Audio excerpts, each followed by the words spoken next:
watch winder, and this right here is a Rolex.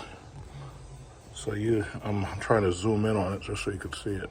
So you have to have a watch winder for these things because otherwise they'll reset. And this is what this is for. So this, when you turn it on,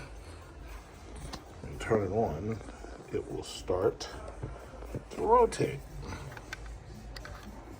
So I'm doing it right now. I'm just setting the thing up. From Forbes, new study finds rich boomers are stressed about handing down fortunes to their kids. This picture right here apparently is a rich boomer. It says the great wealth transfer stressing out boomer benefactors. Before I even start reading the story, could you imagine? I want you to just close your eyes and just imagine this. Just listen to the sound of my voice. Could you imagine working your entire life? You graduated from high school, you went to college, you graduated from college, you went into some job, you started working, you busted your ass. Maybe you got married, you had children, you were raising your children, and then eventually you start getting older, right? Could you imagine dying and leaving this earth and leaving your children, your house, all the money that you saved up and accumulated, definitely your house, maybe your car, I don't know, but definitely your house, maybe even if you had more than one property, you left your kids, let's say $100,000, right? $100,000 in cash, your house, something you worked for, something that you worked very hard for, you sacrificed for, your savings account, your stocks that you played with over the years and you built up a stock portfolio. Could you imagine you left that to your kids and your dumbass son takes that money and invested it in FTX with scam, bankrupt, fraud? Could you imagine that you left your kids your house? Or let's say you had a kid who was quote unquote special needs. And let's say you left this kid your house and you died. You worked all your life, spent as much money as you could on that mortgage. You paid that mortgage off and that house was paid off. The only thing that was needed was for you to keep paying taxes and maybe paying maintenance. Only for you to die, leave that kid your house, and then that kid one day gets a phone call. Bring, bring, bring. Yes, hi, how you doing? Yeah, I'm from the mortgage company. Yeah, can I talk to you for a minute? We have a way that you can cash out of the equity in your house, and you can get an adjustable rate mortgage, 2x28. That means that your mortgage will be adjustable, and you'll have 2 years of fixed interest, and you'll have 28 years of adjustable interest. You'll be able to take that money and invest it in something else. In fact, you'll be able to invest in Bitcoin. And you know how people are getting rich off of Bitcoin.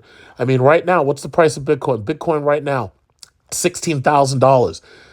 All you got to do, take out a mortgage on your house and invest in Bitcoin, and it's going to 100,000. It's going to the moon. It's going to Pluto. You worked all your life. You give your kids cash money. You give your kids a house. Your kids collect all the shit that you collected through your life. Your watches. You had maybe a Rolex because you retired. They gave you a Rolex. You had some nice watches. You had some nice jewelry that you didn't even really wear. And your kid fucks it all up. Could you imagine that? Could you imagine that? You busted your ass. You mowed the lawn every single Saturday. Had your house paid off mortgage. Your house was maybe $150,000 because you bought it like 30 years ago, 40 years ago. And your kid fucks it all up. Could you imagine that? I've told a number of stories about this specifically.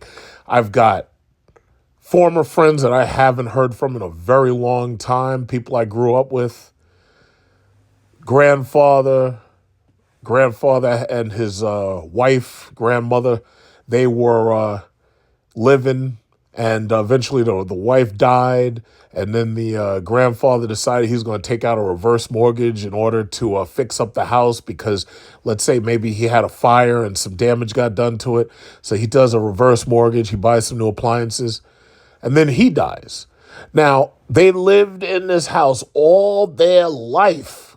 All the life of my friends that I grew up with, they lived in that house all their life. And then my friends, because they hadn't finished school, decided to become single moms. And this is, I'm not even making this up. This is true. You got one of them didn't finish school. You got another one's a single mom. Couldn't scrap together enough money in order to hold up that house, in order to pay back that reverse mortgage that their grandpappy took out. Lost the house. You know what happened to that house? Foreigners bought it. Foreigners bought that house. It used to be a nice, decent single-family house. Now, in fairness, yeah, there were some, beauty issues with it because, they didn't fix it up. But here's the thing. These fucking foreigners came in, took this nice, simple, single-family house, cut the roof off that shit. They doubled the story, dormered it. They did a full dormer, raised up the roof, made a full dormer on it. And then they rented out to like two families. So you got one living on the top floor, one living on the main floor. And then they got people living in the basement because in today's market, that house that used to cost $150,000 about 40 or 50 years ago, well, right now, that same house and that same land runs for $700,000 or more. So these foreigners came in, fucked this house up so badly that I would love to use it as a thumbnail. They fucked it up. And it looks terrible. It would be like you taking a small building and putting it in the middle of a residential neighborhood. And that's what they do. And they get away with it here in New York because these pathetic Democrat liberal pieces of shit, they made it so that single family houses are on their way. They're gone. Like inside New York City, there are zoning restrictions that make it so that if you want to take a single family house and turn that shit into a multi-story, multi-family dwelling, you can. Now, Long Island ain't tolerating that shit. Why? Because Long Island, these people vote Republican.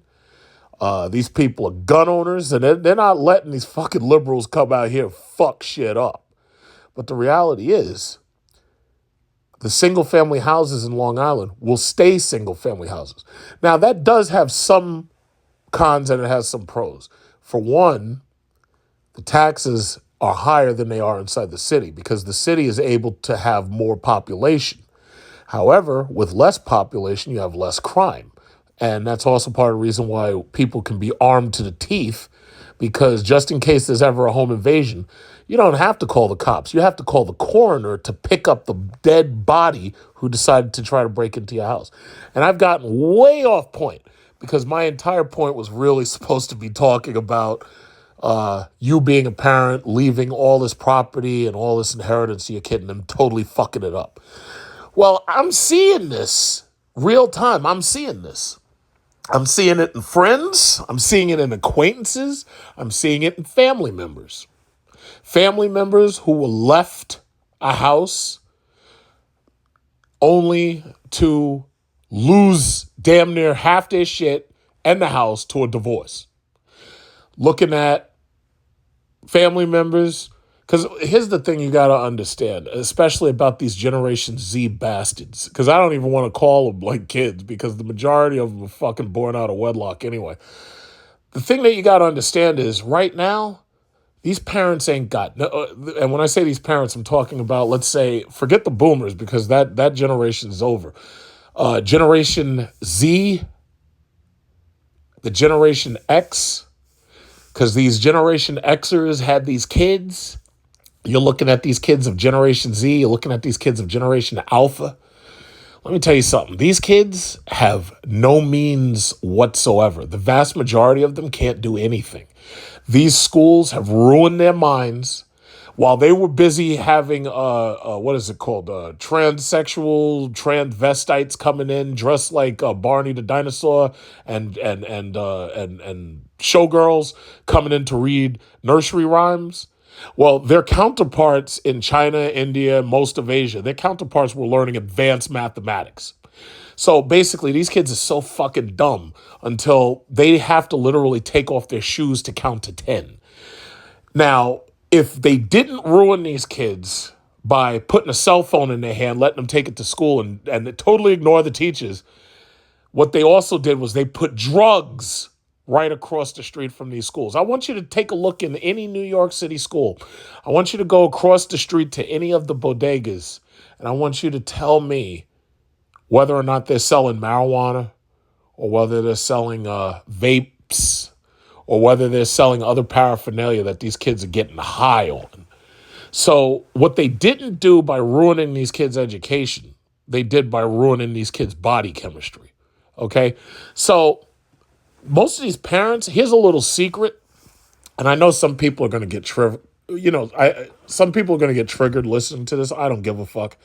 You can always turn the channel. It's up to you. But the bottom line is, a lot of these parents can't control their kids. They can't. They don't have the first idea about discipline. They don't have the first idea about how to parent these kids. And I'm talking about the few intact father and mother married, living in the house together. They have no idea now how to control these fucking kids. They don't know the difference between punishment and negative reinforcement. They don't understand positive reinforcement. You're not supposed to be buying your kids fucking cell phones. Here's a news flash. You don't buy a kid anything that has a recurring payment. There's a difference between buying a cell phone and buying an Xbox. There's a big difference. Now, that Xbox is probably going to require Xbox Live, but you can always say, yeah, listen, if you don't do X, Y, and Z in school and you don't do this, that, and other, I'm not going to give you the subscription. In fact, most of these systems have it so that you can pay per month rather than pay for the entire year in most cases. Cell phones don't typically work like that unless you have, prepay. Now, most of these parents, they don't buy prepaid. They go to T-Mobile and get a family plan so that their kid is using the same data. Their kid is using the same talk time. Their kid is using the same text messaging that the parent's using. So what these parents have basically done is, instead of parenting, they used positive reinforcers in order to get their way with their kids. They don't know the first thing about proper punishment. And they don't know the first thing about negative reinforcement. Try taking something away from these kids. Some of these parents let me tell you a secret. Some of these parents live in fear of their children, literally fear, because they don't know what their kid will do. Some of these parents are afraid to yell at their kids and tell them, hey, listen, I told you to sit down and shut the fuck up. The next time you say something, take off this belt and whip your ass. When I was a kid, that's pretty much how your parents talk to you. And if you did something and they told you to stop doing it and you kept doing it, you're getting your ass whipped. It was just that simple. Now, I'm afraid to hit Billy because Billy might get his AR-15, go to school and shoot it up. Oh, I'm afraid to do it because, first of all, I want you to just think back. A lot of these parents have been killed by their kids recently. Like you keep hearing, yeah, he shot the mother in the face and then he made his way to the school to kill everybody in the school. Some of these parents live in fear of these fucking kids. Live in fear of them. I need you to understand this because this is exactly what this story is about. These parents are afraid of their kids. Their kids are living in their house like fucking roommates. Billy's in the basement. Kelly's in the attic. Daddy's attic. She's 40 years old. 41, 42. These girls are living in their parents' house into their 40s. These boys are living in mama's basement into their late 30s. Now you tell me I'm lying. Look at the last couple of quote unquote incels that I think there was a gay club in Colorado or something. I didn't really keep up with the story. But living with mama into his 30s? How many of these stories have we heard? These kids are living with their parents. Their parents are letting them live in their house into their 30s and 40s. And then when they lose their fucking minds and they decide to go shoot something up randomly, oh, then it comes back. Oh, yeah, well, he had a rough childhood and he grew into adulthood and he was still living with his parents. He's 30 years old, 40 years old, and news at 11. And then you find out about it. And you're like, wait a minute. What the fuck were you still doing living with your parents and you're fucking 45 years old? A lot of these parents live in fear of these kids. And when I say fear, they don't know how to say no. They do not know how to say no. They don't. To some of these kids, especially if you're one of these absentee fathers or absentee mothers and you have split custody and this, that, and other, to some of these kids, you ain't nothing but a walking lottery ticket. And I just say it just like that. Let me tell you, you don't want to think this way. I know a lot of people don't want to think this way, but this is the reality. To some of these kids, you're better off dead because if you die, they take over the house. Chances are they think that they're going to get enough money out of your insurance policy to be able to pay whatever bills they got to pay.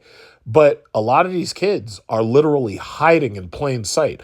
What do I mean by that? There's some of these kids that what they're doing, and understand with these student loans, a lot of these student loans are coming from the fact that some of these kids, they're living on campuses as career students and going to school, whether they're passing or not. But they're literally raising families inside these dormitories. Some of them are. They'll go upstate, get an apartment, take out as much loan as they can and pay for an apartment. And they will end up $300,000-$400,000 in debt. And when they're in debt, what do? Oh, yeah, we got to vote for Biden because Biden's going to give us student loan forgiveness. That's what they do.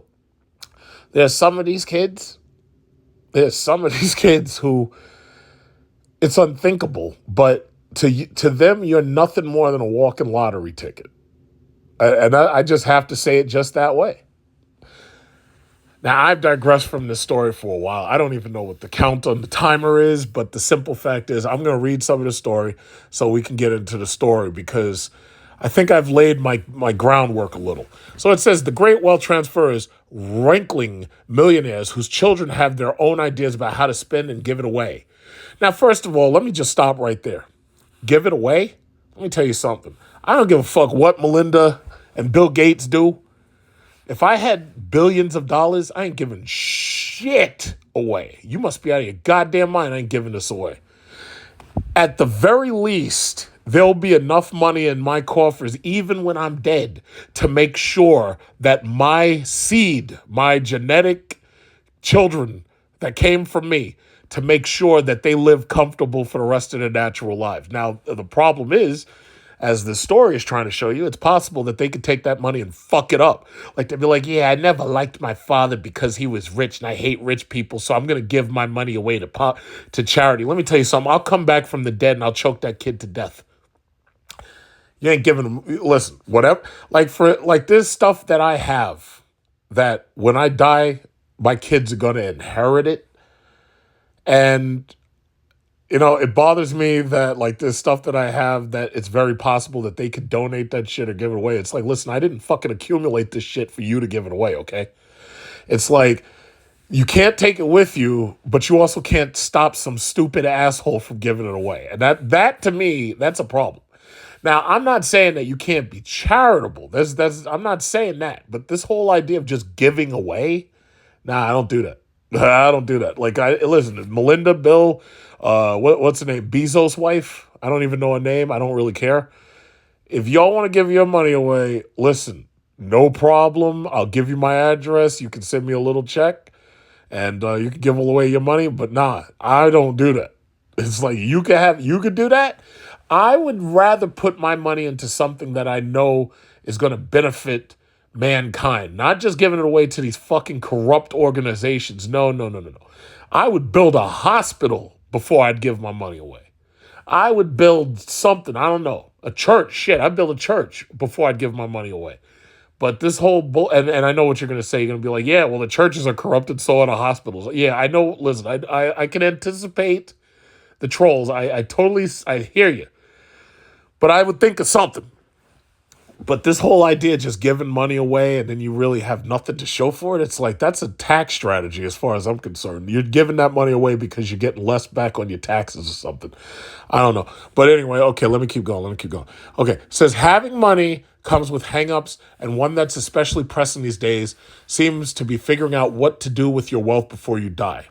Basically, there's like nothing you can do with it before you die. I mean, you can, you think about it. If you're getting that old, what are you going to do? Because most old people, they're not traveling. Old people get on freaking cruises. The cruises aren't that expensive. The cruise is like $2,000-3,000. They may say, oh, yeah, well, I want to see the world. But old people don't really do that because their bodies, they can't take that kind of stress going all the way around the world. So what they usually do is they do that when they're slightly younger.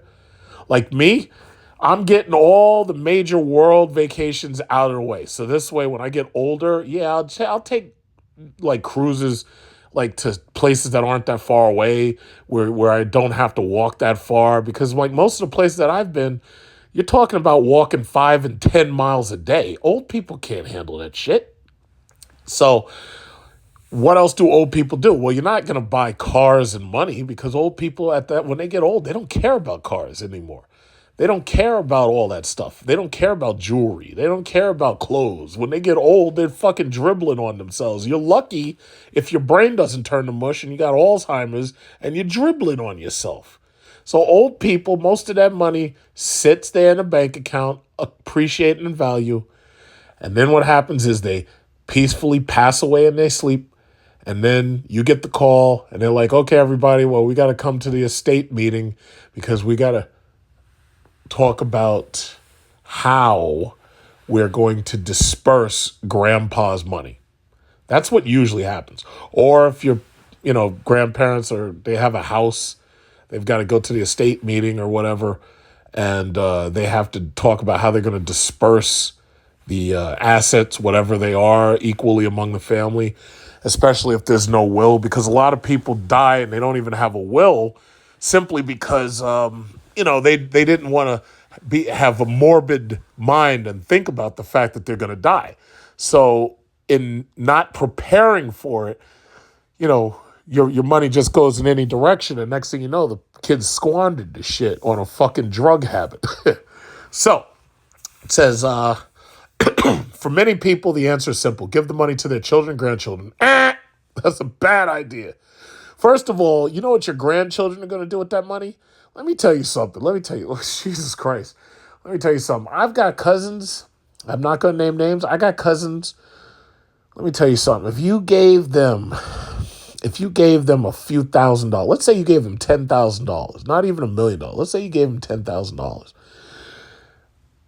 You know what's funny? And I'm going to get to that later, but this actually happened before in my family. I'll get to that later. But let's say I got cousins. You give them $10,000, PlayStation 5, Xbox X. They will have every brand new system that comes out. They will spend that money on video games. They will spend that money on clothes. They will buy fucking Jordan. They'll have a closet full of fucking Yeezys. They'll have a closet full of Yeezys. I got another cousin who likes technology. He's the type that doesn't really talk to women. He doesn't bother with them much. He's got the fucking latest in computer hardware. Like you probably remember, I buy video cards and I had to buy him one too because he called me. He was like, yeah, could you get me one and this, that, and other, and spends up all his money. And the thing about it is, if you gave him $10,000, this motherfucker will have a supercomputer in his house and he'll have spent all that money just into the air, just spend it up. I got other cousins. If you gave them that kind of money, $10,000, yeah, that's a down payment on a Charger Hellcat. Didn't work for the shit, but that's a down payment on something that they want, that they're not willing to wait any longer for. That's the problem. These new generations, they call them microwave generation because they want everything right now. They want it immediately. They don't want to wait. They don't want to wait the hour and a half of cooking time They'd rather have it microwaved in 5 or 10 minutes. And the issue ultimately is they are impatient and they will spend that money into thin air. They'll evaporate that money. Some of you know people who got drug habits. Some of you know you got family members and you know if they got money up front, they would smoke that money up. Whether it's weed, cocaine, heroin, whatever it is, fentanyl, they'll smoke that money up in days. They'll smoke that money up. It might not be a week, and they will smoke that money up. Then you've got others. They got bad relationships. If you gave them money, that money's going to pay their child support. That money is going to alimony. They're getting divorced. That money's going to alimony. So the reality is, it's like these older people, see, and I guess this is the reason why it's coming up. A lot of these older people, they bought their houses a very long time ago. They paid their houses off because they did things the right way. They bought houses, they stayed married, they built up their retirement savings, this, that, and other. And now they're about to die, and they're afraid from what they see of this new generation. They're terrified. The boomers are terrified. The silent generation who hasn't died off yet, they're terrified, or either that or they're losing their minds because of Alzheimer's and their brains are turning to mush. But the reality is, if they do have their cognizance, they're looking at these kids, they're like, oh my God, I don't want to give them anything. And then you hear it all the time. You hear it on Dave Ramsey. He's reading these letters, and they're like, I don't think I want to lend this kid, or I don't think I want to give this kid anything because he's just going to smoke it up. That's just where we are. And they're saying over 2/3, 70% of high net worth investors are concerned about their heirs using their inheritance wisely. Oh, no, but Daddy, I want to take the money and spend it on Bitcoin. There's a guy named Sam Bankman-Fried. He's going to make me a billionaire if I put it in FTX. I was just at somebody's house, I'm not going to name names, and their wife said, yeah, you should turn on, I swear to God, I can't make this up. You should turn on Channel 7. He's like, why? He's like, yeah, because they're doing a talk, they're doing an expose about the cryptocurrency. They're talking about cryptocurrency scams. I didn't say anything because you know me. I would have said something, but I didn't say anything. This person has gotten himself into pyramid schemes. They don't even understand it, because you know how most pyramid schemes are. Most pyramid schemes, they want you to pay that initial money into the scheme, whether you get anything out of it or not. Or these MLM, the multi-level marketing schemes, they're trying to get money out of you on day one, and they're trying to get a list of your friends so that they can get money from them. And they give you these really slick presentations, and next thing you know, you think that you're going to get rich because you're investing in the next big thing, whatever that is, the next big thing. Yeah, it's always the next big thing. I didn't say nothing. I just let him talk. So anyway, says individuals with more than $1 million in liquid assets commissioned by global investment bank UBS. $1 million. I'll say it like this. First of all, if one of my relatives died right now and left me $1 million, right? Now, I don't know how much of that is going to be taxed. Usually it's like 20 or 30% or something, but then again, the death tax is a little bit different.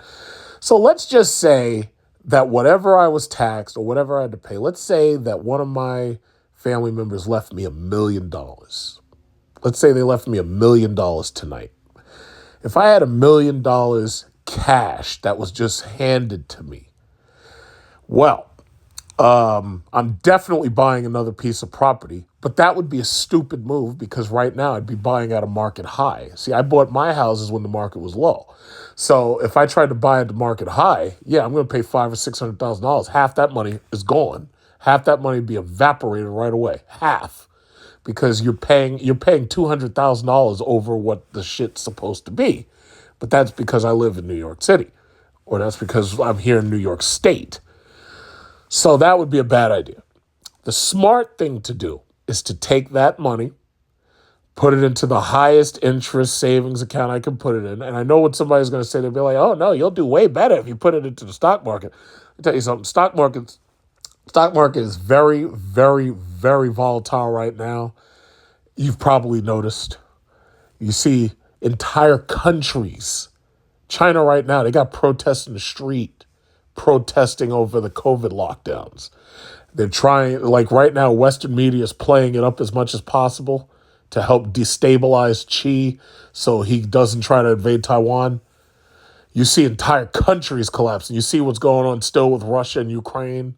We're freaking like 8 months in, 9 months in. Bangladesh, Pakistan, all these countries are fucking just going through revolution right now. The stock market is feeling those effects, especially with this Russia v. Ukraine. The stock market is feeling every bit of it. Stock market volatility is higher than I've seen it basically since, I say probably since COVID. So the reality is I wouldn't invest that money. I would take that money and I would tuck it away, put it in a high interest savings as high as I could possibly get. You're not going to get a lot of capital gains off it, but the thing about it is you'll get more than nothing. And you don't have to worry about it like disappearing, you know? You don't have to worry about scam, bankrupt, fried taking your money and going to the Bahamas. That's what you don't have to worry about. So, says about 76% of those surveyed identified the smooth transfer of assets as one of their key financial worries. Meanwhile, 70% said they were concerned about passing money to heirs in the most tax-optimized way possible. So yes, the smart people try to figure out what's the smartest way to deal with money and inheritance while not allowing the person to be taxed. There are certain checks. When you write the check, there's certain amounts that you don't put on that check. Like, I have gotten inheritance before, and I don't exactly know the law, what it is right now, because this was many years ago. But the thing about it is there are certain values that you don't put on the check, because if you do, then it requires you to pay a tax on that check. So you almost have to give people the money in disbursements. It's just like with the lotto. Instead of taking a lump sum, you have to pretty much take installments. You understand what I'm saying. But yeah, that's a problem. A generational divide, including clashing opinions on how money should be used, is causing much of the headaches around wise spending. Money means different things to different people and families, says Michael Chudd, a Las Vegas-based, he's in Las Vegas, so let me guess the word gambling is going to come up, wealth manager at UBS who works with some of the firm's wealthiest clients. So it's really important to try to help the next generation understand what's important about money to you and make sure that your heirs are potentially aware of that, and then potentially respecting those boundaries.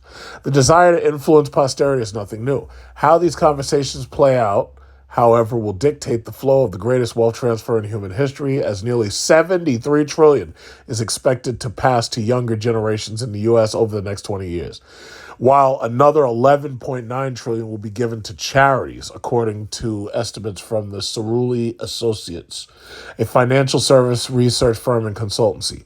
About 42% of that money will come from high net worth and ultra high net worth households, which make up just 1.5% of all the households, according to Cerulli. I think it's important to remember most of these people that you see are wealthy. A lot of them didn't earn that themselves. A lot of them did inherit that money. And here's the thing, I've got nothing against them because that's kind of how it's supposed to be. I mean, even if you look in the Bible, your father worked, built a farm, and had your ass, and you're supposed to take over that farm. You're supposed to keep that farm running and work that farm, and you're supposed to have kids to take over for your ass. That's just how it's supposed to work. The problem that we have ultimately is that there's tremendous wealth gaps because you've got A, stupid people who waste money. You've got B, stupid people who don't know how to invest their money and build it. And C, you have a large percent of the population that benefited from the backbreaking labor of other people who went unpaid for the most part. And those people, they did the smart thing and they built their wealth and they kept their wealth intergenerationally moving forward. However, now you've got a large subset of people who don't know the first thing about intergenerational wealth. See, I understand intergenerational wealth very well. First of all, the best way to transfer wealth is really through real estate. That's number one. Second, education is extremely important. If you aren't educating your kids properly in order to deal with wealth management, you can forget it. Now, I know some people are like, oh, yeah, well, they should teach this in school. This is some shit you can't teach in school. First of all, the average one of these teachers doesn't know shit about wealth. If they knew about wealth, they probably wouldn't be teachers. And that includes the college professors, because the majority of these college professors, they're just there to feather their own nest. They're there to make sure that they have a retirement package. And most of these schools aren't really hiring them because the attendance is low. So the reality is, most of these the real wealthy people, the people who really know about wealth management, unless they got wealthy while they were in a school system, chances are they're not. So most of them, they wouldn't know the first thing about this shit. In fact, ask them to see their credit report. Ask them to see their credit score. Chances are that shit's a mess. Chances are their credit report's fucked. They're probably working their way through a divorce, and their credit score is low. Now, I'm not saying that this is everybody, but chances are this is what they look like. Chances are. On top of the difficult social and cultural gaps between generations, there's the age-old roadblock of awkwardness. Few people of any age want to talk about inheritance. You goddamn right I don't want to talk about it. You know why? Because the second you see me pull up in a Lamborghini, you're asking me for money. Do you realize I've had fucking neighbors? I can't make this shit up. I've had neighbors walk across the street. I'm getting in my fucking car and getting ready to go somewhere. I've had neighbors walk across the street, walk right up into my yard and talk to me, try to smooth me over, and then ask me for fucking money. And I'm like, well, what, and I show them my wallet, be like, well, I don't really have any cash on me because I pay for everything with Apple Pay, if I had something, I'd give it to you. And I'm like, who the fuck do you think you are? Like, what are you doing? It's like, listen, buddy, if you need money, I think it's time for you to get an OnlyFans and maybe take pictures of your feet or some shit and sell them. Because why do I need to be solicited? Why don't you get yourself an OnlyFans or start stripping or something? Because you do realize a lot of these feet pics on OnlyFans, a lot of these are actually guys. And the guys think that all they got to do is throw on some nylons or some socks, and your dumbass will think that they're female, and you'll just send them money. And you've never even seen much more than their ankle. It's disgusting. It's really disgusting. But anyway, let's see. It's a depressing topic for everyone, says Sarah Solomon, who leads UBS Family Advisory. All of that leads to the question, how can parents and their kids overcome these hurdles? The answer is they can't. Because if there isn't some corporation out there developing a product that they know that they're going to get your money to buy that product, or if there isn't some government there's some government agency that's trying to figure out how to take more money from you during your inheritance tax. It's like, believe me, the shit that this system can come up with will last long beyond you going into the grave. They will figure out how to take your money back. Every dime that you've got in the fucking bank, they're going to get it back. I guarantee you. I guarantee that. Essentially, family philanthropy consists of children and parents deciding collectively on which organization to support. Let me tell you something. I'm not... Certain charity work I'll do, but it's like I ain't giving away my money. It's like Bill and Melinda and Miss Bezos' wife, if she wants to do it, fantastic. In practice, family philanthropy often takes the form of kids deciding which causes and organizations will get their parents' money. Take Rob and Karen Hale, the Massachusetts-based couple giving away $1 million a week to 52 grassroots charities this year. They're giving away $52 million then. Wait a minute. $1 million a week to 52. Yeah, they're giving away $52 million. That's what it sounds like to me. Their novel approach was coincided with... Now, why is it that the millionaire... I don't know. Are they billionaires? I really don't know. But whatever. If that's what they want to do, then they have the freedom to do that. That's fine. We wanted this to be a family thing and get input from everybody, says Karen. Karen, we've had a great time taking causes that we believe in and that we want to... Sounds to me like some of these people are trying to buy their way into heaven. That's what it sounds like to me. It sounds to me like they've made so much money, they feel really guilty, and they're trying to buy their way into heaven. That's what it sounds like to me. Their daughter, Brett. The daughter's name is Brett. Who names their daughter Brett? Brett is a man's name. But anyway, a zoologist, she's a zoologist, holy shit, has identified several organizations to give to this year, including a domestic abuse prevention and shelter, a Ukraine relief fund. I think that's where I'll stop reading.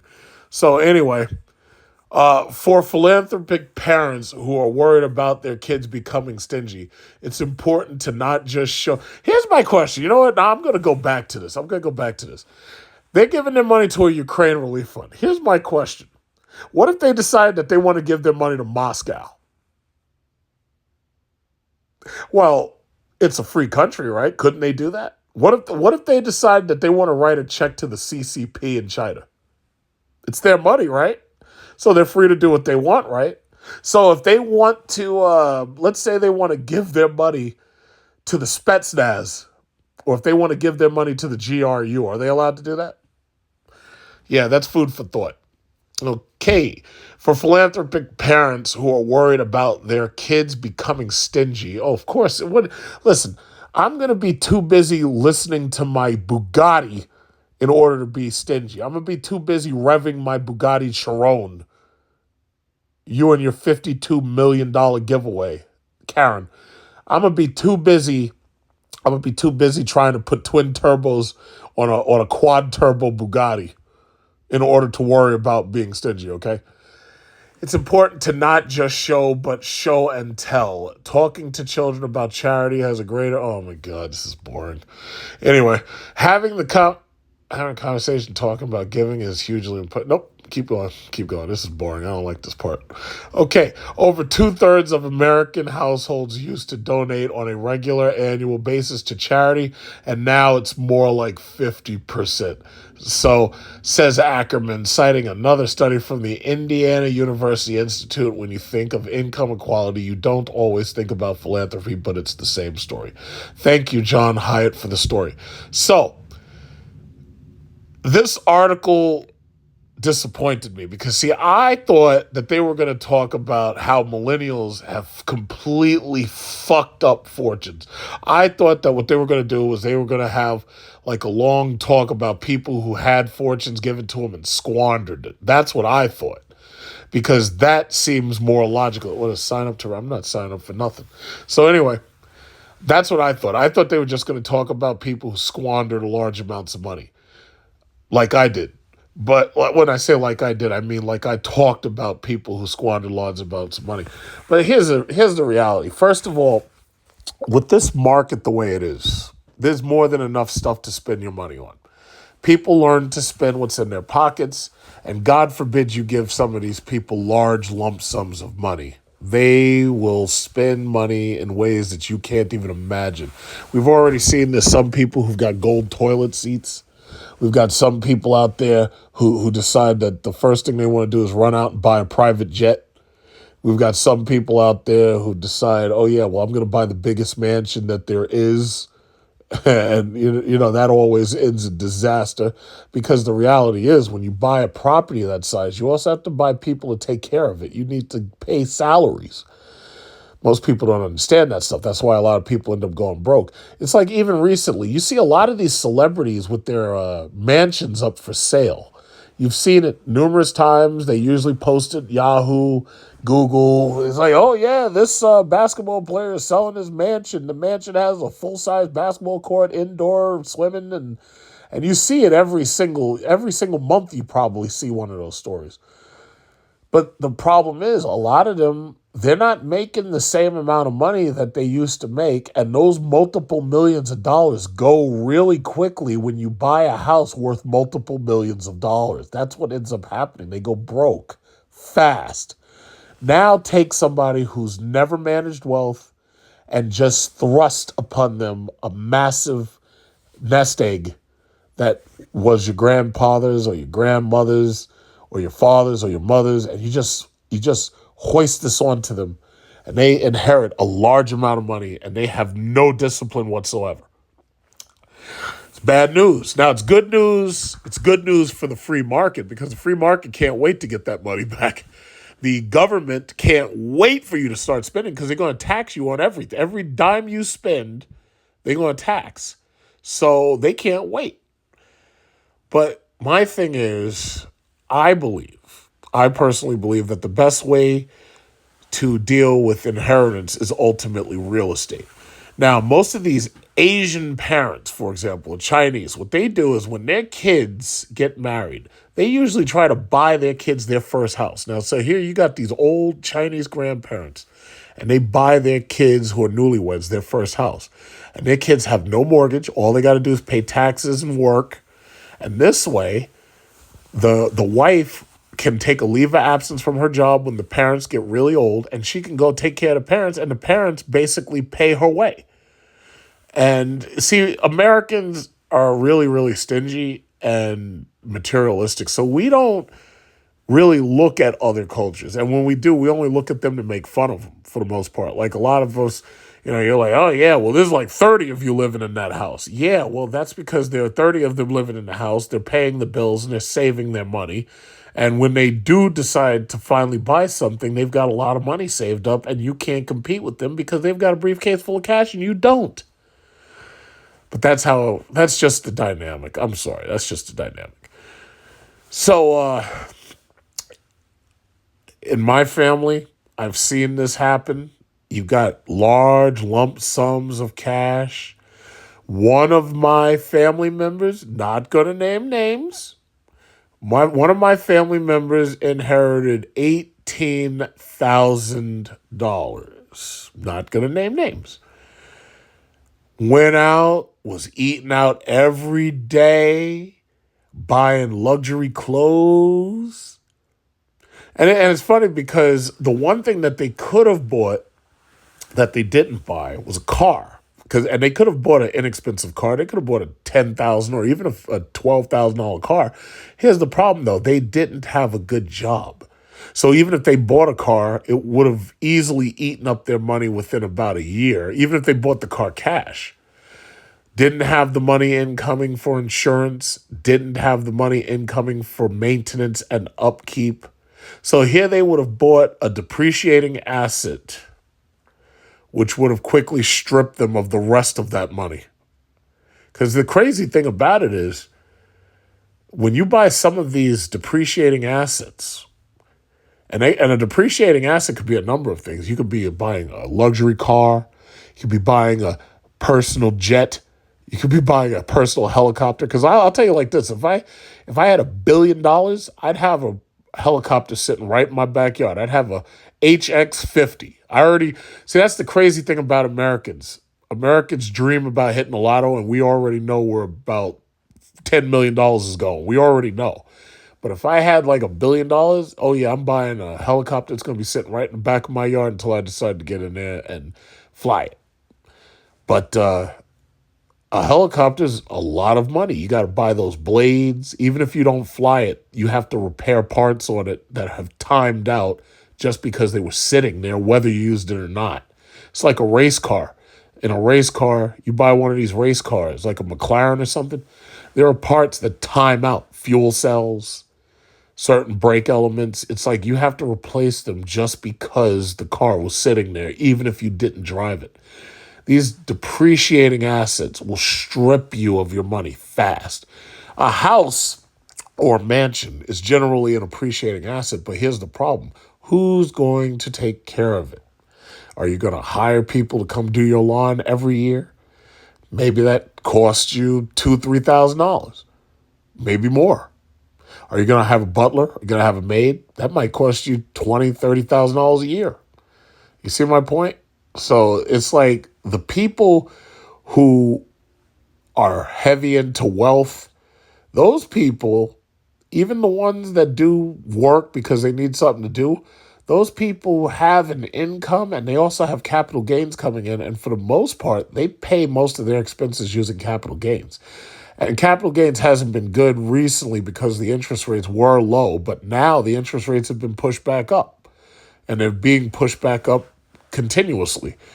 I don't know if we'll see 10% again. I really doubt it. But the interest rates have been being pushed up. So capital gains for some people has been, especially if you're into dividend funds, like dividend paying funds, capital gains for some people has been pretty good. Like I will say this, if I was going to invest money, like let's say I had $1 million, right? Maybe I would invest $10,000 blocks into my favorite companies that I know have been around for a very long time and that I believe in. For example, maybe I'd put 10,000 in I have my own index, Microsoft, Apple, Nvidia, Google, Amazon, oil stocks with dividends, and Tesla, right? If I had $1 million and I said, okay, you know what I'm going to do? I'm going to spend $100,000, and that's it. I'm going to put $100,000 in, and I'm going to see if it grows or not. And I'm willing to risk $100,000 out of $1 million. I could put equally into those funds.